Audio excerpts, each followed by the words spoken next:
In PC and mobile, I show you in a few moments how to join Minecraft Discord server. For this, we will start with the way in PC, since we are here, and then I will explain you how we can do it also in mobiles. To do this, click on the Discover icon that we can see in the lower left corner of our application. Now click on Servers and go to the search box that you will see in the upper right corner and type Minecraft.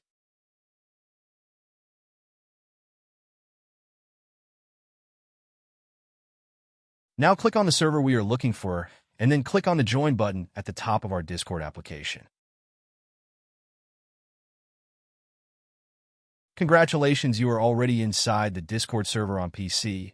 On mobiles, it is quite likely that you cannot do this same process, as it does not usually show the option to discover.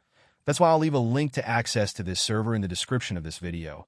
Simply access the description and click on it, and thereby automatically access the Discord server without doing anything else.